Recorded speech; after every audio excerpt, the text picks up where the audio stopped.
Assalamualaikum warahmatullahi wabarakatuh.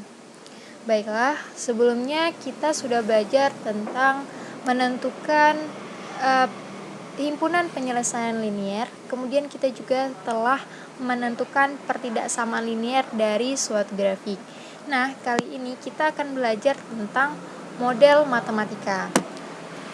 Namun, sebelum kita belajar tentang model matematika, agar kita lebih nyambung ke depannya, maka kita akan menyinggung sedikit tentang nilai optimum fungsi objektif.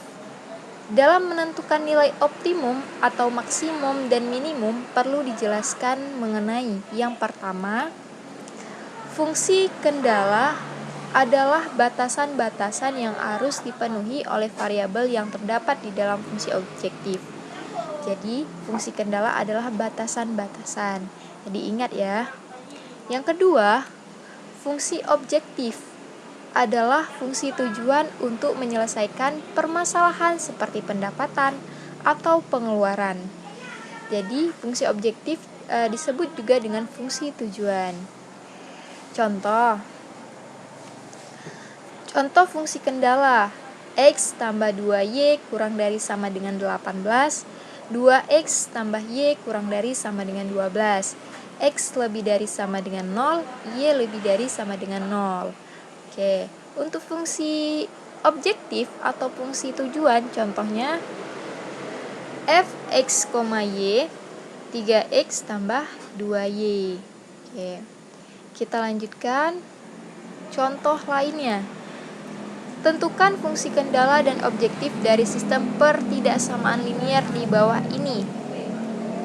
Nah, ada 5X tambah 2Y kurang dari sama dengan 20, X tambah 2Y kurang dari sama dengan 12, X lebih dari sama dengan 0, Y lebih dari sama dengan 0. Kemudian ada Fx, Y sama dengan 5X tambah 20Y.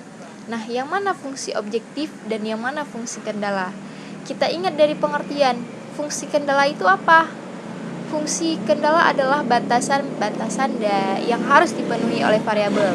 Nah, yang memiliki batasan-batasan ada di sini. Maka ini adalah fungsi kendala. Sedangkan fungsi objektif adalah fungsi tujuan, yaitu yang ini. Oke.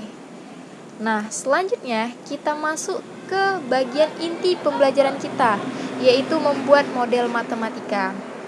Apa pengertian dari model matematika? Model matematika adalah mengubah persoalan atau permasalahan sehari-hari ke dalam kalimat matematika. Ingat ya, kita mengubah permasalahan atau hal konkret dalam kehidupan kita ke bentuk kalimat matematika. Contoh. Nah, ini contoh yang sangat sederhana dan sering kita jumpai. Untuk membuat sebuah roti A diperlukan tepung 200 gram dan mentega 25 gram.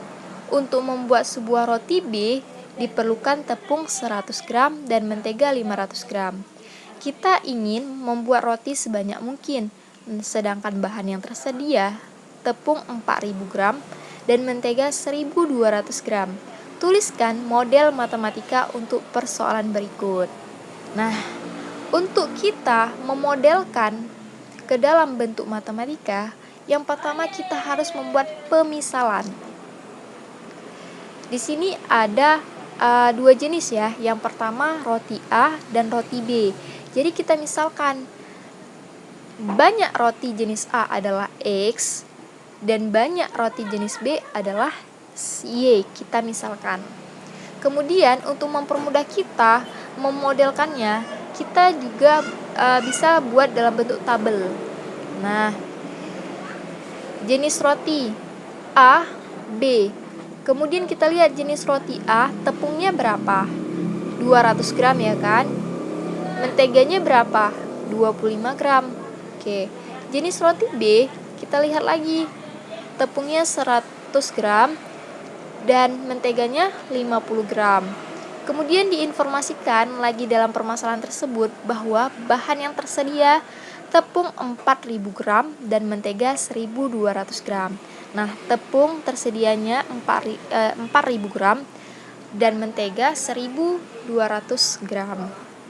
Sehingga kita bisa membuat pertidaksamaan yang pertama, yaitu 200x tambah 100y kurang dari sama dengan 4000. Kenapa ya pakai tanda kurang dari sama dengan? Karena dalam persoalan matematikanya atau dalam persoalan kehidupan sehari-hari menyatakan bahwa bahan yang tersedia tepung 400 gram. Dia tidak lebih dari 400 gram, sehingga kita harus memakai kurang dari sama dengan. Untuk pertidaksamaan yang kedua, yaitu 25x tambah 50y kurang dari sama dengan 1200. Nah, karena banyaknya roti A dan B itu tidak mungkin negatif, maka si X banyak roti A itu harus lebih dari sama dengan 0 dan Y lebih dari sama dengan 0. Dengan demikian, model matematika untuk persoalan berikut sebagai berikut, yaitu 200x tambah 100y kurang dari sama dengan 4000, 25x tambah 50y kurang dari sama dengan 1200, x lebih dari sama dengan 0, y lebih dari sama dengan 0. Ini adalah sistem pertidaksamaan linier dari permasalahan di atas. Nah, untuk memantapkan lagi pemahaman kalian, Ibu punya latihan. Latihannya itu sangat mendekati dengan contoh. Nanti kalian bisa melihat contoh yang telah Ibu jelaskan, maka kalian akan bisa membuat model matematika. Nah, latihannya yang mana? Ini dia.